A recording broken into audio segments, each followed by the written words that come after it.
Hi, and welcome to Surprised by Joy. I'm Rustin, and this is Danielle, and we're a part of the ministry team here at Wayzata Community Church. We're so glad that you're joining us for the 30 days of joy as we are looking at being surprised by what Paul is writing to the church in Philippi, really about relationship and community and our individual faiths and how those play into the communal life of the church. But digging deep into those to try to see where joy is springing up in the midst of it, especially in this time of pandemic and in time of quarantine as we seek to live out our faith in these moments. And this is the end of chapter 4. So we're going to dive deep into the last part of the 4th chapter of Paul's letter. And this is our last video, isn't it? I think so. Which is crazy. So we thank you for taking the ride with us. Yeah, we'll have more kind of things like this coming out in the coming days, but I'm really glad that you jumped into this 30-day experience, counting the weekends with us, as we talked about joy in our worship services over the last month, and then kind of dug deeper into the midst of it in the weekly stuff. Mm-hmm.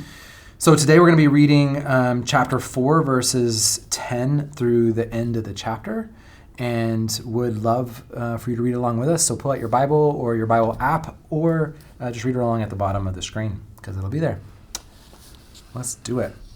Should we do half and half? I think so. Yeah. I'm glad in God, far happier than you would ever guess. Happy that you are again showing such strong concern for me. Not that you ever quit praying and thinking about me, you just had no chance to show it. Actually, I don't have a sense of needing anything personally. I've learned by now to be quite content, whatever my circumstances. I'm just as happy with little as with much as with little. I found the recipe for being happy, whether full or hungry, hands full or hands empty. Whatever I have, whatever I am, I can make it through anything in the one who makes me who I am. I don't mean that your help didn't mean a lot to me. It did. It was a beautiful thing that you came alongside me in my troubles. You Philippians well know, and you can be sure I'll never forget it, that when I first left Macedonian province, venturing out with the message, not one church helped me out in the give and take of this work except you. You were the only one. Even while I was in Thessalonica, you helped out, and not only once, but twice. Not that I'm looking for handouts, but I do want you to experience the blessing that issues from generosity. And now I have it all, and I keep getting more. The gifts that you sent with your Epaphroditus were more than enough, like a sweet-smelling sacrifice roasting on the altar, filling the air with fragrance, pleasing God to no end. You can be sure that God will take care of everything you need. His generosity exceeds even yours in all the glory that pours from Jesus. Our God and Father abounds in glory that just pours out into eternity. Yes. Give my regards to every follower of Jesus you meet. Our friends here say hello, and all the Christians here, especially the believers who work in the palace of Caesar, want to be remembered to you. Receive and experience the amazing grace of the Master Jesus Christ deep, deep within yourselves. So this is kind of a big farewell, where Paul, I think the piece that we're going to jump onto in this last segment is about contentment. But part of what we see Paul doing other than contentment is just remembering again their gratitude gifts that they keep giving him. You know, that they were, in essence, the only angel investor in his mission trips. Yep. Everybody else wasn't giving, and they were helping fund these things. Yeah. Even with Epaphroditus, who came and was sick and got sent home in the original part of this letter, their generosity is part of what Philippians is known for. Right? The church in Philippi is known for being radically generous to Paul in his missionary journeys. So it's in the midst of that we get to this passage where he says that he's learned to be content in whatever his circumstances. Yeah. And I think that's another practice, right? We've talked about how chapter 4 is really about Paul laying out practices for them as a faith community for how they'll find life together and how they'll find joy in the midst of that life together. And contentment is one that I think is really hard for our cultural climate.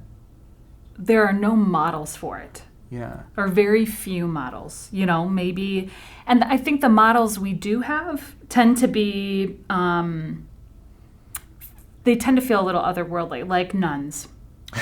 You know what I mean? Like where you're like, well, I'm not doing that. So how content could I possibly be at giving away everything or anything like that? And I think it's worth noting that when we meet Paul in Scripture, Paul's not a content guy, right? Like Paul is after the Christians. He believes it is his call to take them down. I mean, that is what he's doing. So he is not naturally bent, I don't think, toward contentment. I think because he has practiced his faith faithfully, I think he has learned how to become content no matter what. I mean, he's a doer. He goes and he's writing from jail and he's saying, I'm content. Yeah, I think that's one of the most fascinating pieces of this letter, right? Is when we remember that all of this is coming from jail and he's teaching them how to live their faith from that space of what most of us would consider kind of the worst place in life, right? Being in jail and what that means. And you're right. I mean, he wasn't a content person. And I wouldn't even say, I would say maybe at this moment as he's writing this, he may be content. But part of what drove him to be the missionary that he was that he wasn't content.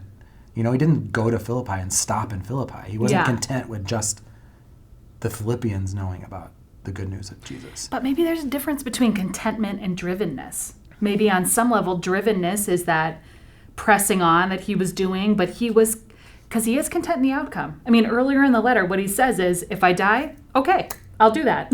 If I stay, okay, I'll do that. I'd rather die because actually I'd rather go be with God, but if I need to stay for you, I'll stay for you. But I think part of that's placement, right? As we're getting to this point in Paul's life, it's it's like living with your 80-year-old great-grandparents who have lived life, they've lived at their fullness, they've done, they've planted 20 churches. This is like talking to my grandpa at the end of his life. Yeah. Right? He wasn't worried anymore. It's easy for him to talk about wanting to be with Jesus because his kids are grown and they're doing well. And it doesn't mean he doesn't want to be with them. Jacket would have said in those moments, man, I would love to be able to stay with you longer. But if I go, I've done it. I've done the things. I don't think Paul could have said this 3 months after he received his sight again from being blinded by Jesus on the road to Damascus. But I think it's a thing that you say later in life. And I think there's a lot of spiritual practices like that. But I also think there's a lot of old people that are not content. No, me too. No, me too. And a lot of young people who are. So I mean, it's a practice, and it's like all practices. Some people go there more quickly. Yeah. Right? Yeah. Some people, it takes a lifetime. Yeah. But, I love meditation. I love it. When I practice it, my life is better. But I rarely practice it. Yeah. Because I just don't want to take the time to do it. Yeah. Okay, that's on me in my choosing of how I practice this out. Yeah. I think contentment in this place for Paul, part of why he's content is because he has done the things that he's done. And he says, right, I've learned to be as happy with a little as much as I am with a lot. Yeah. That it didn't, it doesn't just come. Well, and he says, that I can make it through anything in the one who makes me who I am. So he does really believe that it is unity with God that makes us content. Yeah. And he talks about, I found the recipe. That's how he translates this passage. Yeah. I've found the recipe for being happy, whether full or hungry, hands full or hands empty. Mm-hmm. I can make it through anything in the one who makes me who I am. That's he really has, part of his recipe is that he's found that relying upon God to be his provision through all these relationships he's built over time is what keeps him in a place of contentment. So what do we think the recipe is? Do you think the recipe is reflected in the rest of the letter? I do. I think, and I don't think it's simple. And I don't think it's complex either, right? But what I mean by that is I don't think it's easy. Yeah. I think it is, there's probably a simplicity to it, not taking power over another person, being, thinking of every person you meet. Think about how your life changes when every person you meet, you're proclaiming that you're on their side. Yeah, yeah. Right? Living gently, responding gently. Holy cow. Yeah. How that then, I have a friend who literally, we joke that she had a magic smile. She could go into a place and smile and ask for something, and she would get it. Oh my gosh. Stores that didn't have discounts. Anytime she went to the mall, she'd be buy something, and she'd smile, and she's like, is there any way I can get this for a little bit cheaper? And she would get customer discounts and stuff from that. My gosh. And part of it was just, that's how she lived her life. There was this lack of fear that everything was okay to ask, and everyone is there in relationship with you, and you're in relationship with them, so make them feel good, and then they, then ask what you want to ask. Yeah. And if it doesn't happen, great, and if it does, great. But 9 times out of 10, it happened for her. Wow.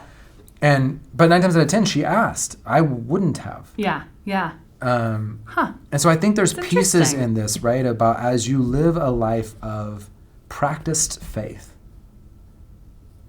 meaning that you set up some practices for your life that are getting at the places where we have rough edges. Yep. And sanding those edges down and developing yourself in your faith and asking questions and being introspective and doing those things lead us to a point where, like Paul, we can say, I've found the secret. I've found the recipe. Yeah. And the recipe is about me being connected to God and connected to my neighbor in a loving way. Yeah. And I think that's his recipe. I think that's what he lays out in this entire book, is what Jesus laid out. Love God, love your neighbor, love yourself. Yeah. And if you spend your life doing those things, you will be content. Yeah. You may not have, I grew up in a family that I didn't even know we didn't have money when I was a kid. Yeah. Right? Yeah. And I look back at it now and I'm like, oh yeah, that makes sense. Yeah. We didn't have a lot of money at that time. But I didn't know because our home practiced living a very content life with what we had. Yeah. And that's because of the spiritual disciplines of my family, my parents, right? Right. I talk to, Heather and I talk about all the time, there's certain things that our kids don't need to know. Yeah.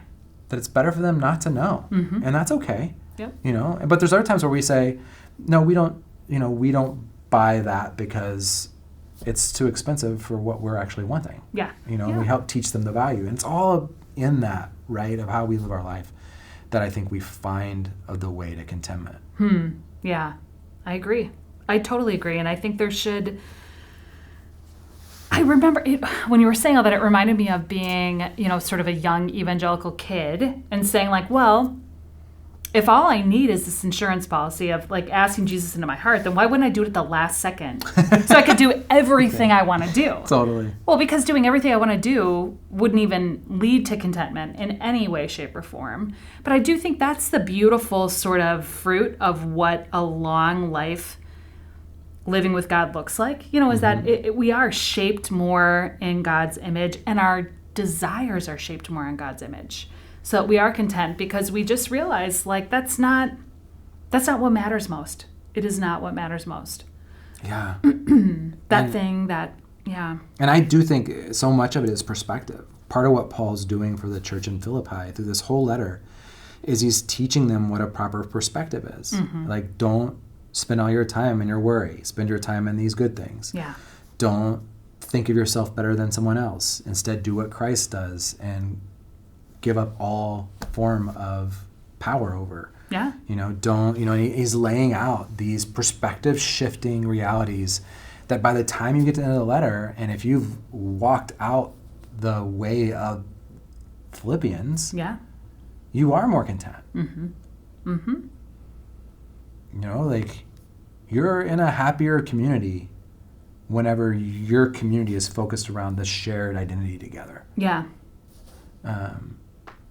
I think this is part of why Facebook can be so messy. Yeah. Right? I have a very diverse group of friends, on my Facebook in Yeah. terms of what political persuasion they are, what theological persuasion they are, whether they have a theological persuasion or not, what religion they are. And it's, it's dissonant. Mm-hmm. Like we talked about 2 days ago. It's dissonant, my Facebook page. And so spending a lot of time in that dissonance has the power to be negative for me. Yeah. Yeah. If I'm not realigning it with these other things. Yeah. Absolutely.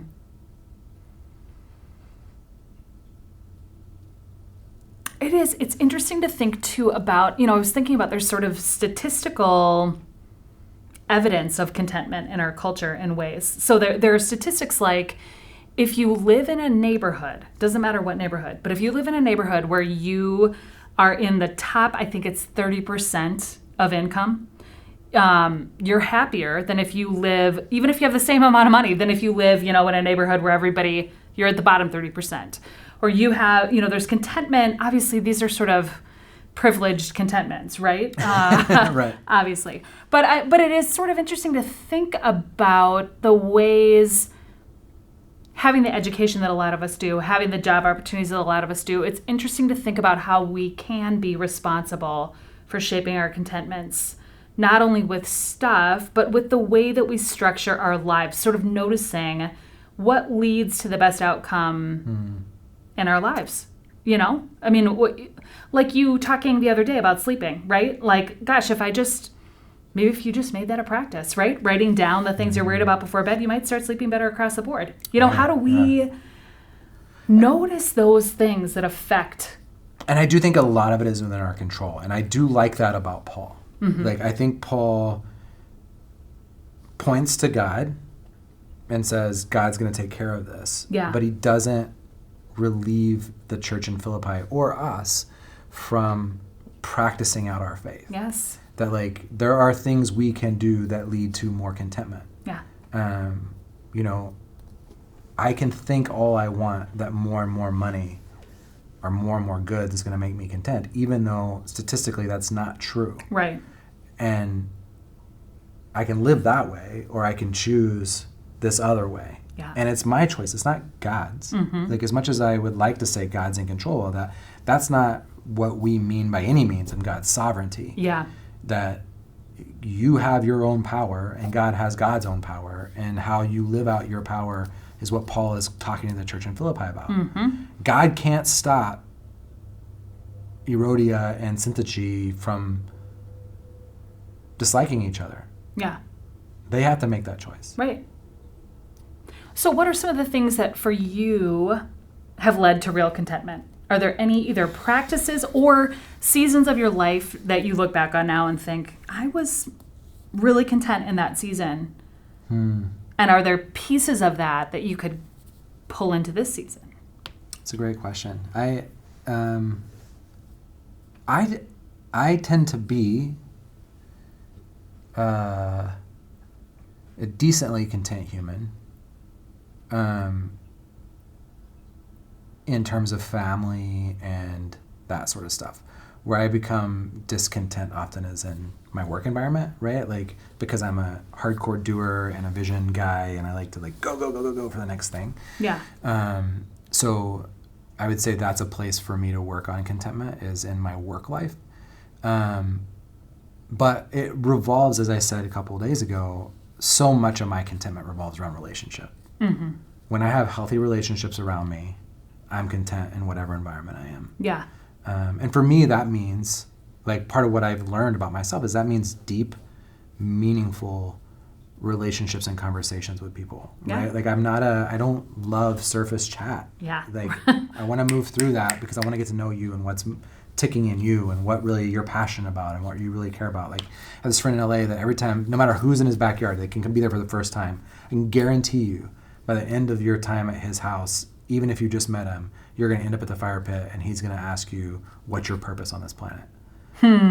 Because that's what he cares about. Yeah, right? That's cool. And I'm in that way too, very similar of that. I want to get to what you actually care about, because the minutia conversation for me, like, I just don't want to waste my time there. Yeah. And so those kind of relationships build contentment for me in real ways. Yeah. Yeah. What about you? That's good. I think I am content when I am in balance. Like I love working, but I like resting too. I like, good, hard projects, but I like to take time to be with my friends and my family as well. So then in a situation like this, where things have been upended, like our sort of way of doing life, I can really wrestle with contentment in a situation like this. And a couple weeks ago, I really was. I mean, it was a couple very difficult weeks of kind of like, what is happening? My whole life has changed. Everyone's telling me it'll never go back to that again. What does that even mean? Yeah. And so I have to find some new ways of doing that, new ways of staying connected, new ways of doing good work, new ways of being with my family, so that it breeds a new form of contentment in this space. Totally. Well, that brings us to our adventure question. We only have one to close us out, and it is, what stands in the way of your contentment? Should I tell them the answer? I know the answer. The answer for all of us is ourselves. That's what stands in my way. I mean, that's what I would say for me. I would say what stands in my way is me. And so then you got to do the deeper dive of what are you doing that stands in the way of your commitment?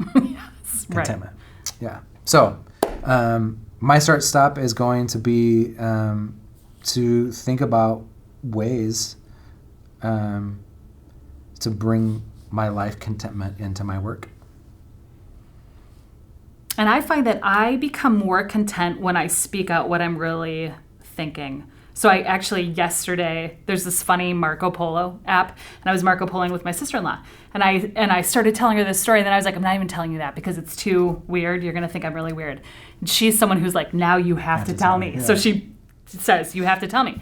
So I tell her, I name it, and it felt so good because it was weird. It was weird, but it also was really freeing, and it was sort of even though it was a weird thing, it was something that was telling about what I was thinking about and what I was, worried about. And so it kind of released that. So I want to stop, I want to stop maybe trying to reframe things on my own and bring other people into the mix, because then I get refocused again in a good way, healthy way. I don't know if that made sense at all. It did. It did to me. It did to me. Trust me. So, thank you for joining us on this 30-day adventure of being surprised by joy. We hope that joy surprises you in really remarkable ways in these days of quarantine. We hope that you find practices that will bring you contentment, because the world is going to be new. Yep. And how we enter into that world and what we do with that world is really up to us. And the good that we sow is on us, while God sows his good around us, or her good around us. So may you find joy. Go in peace. Yes. And this has been a joy. This has been fun. So thanks for joining us. Absolutely. Take good care.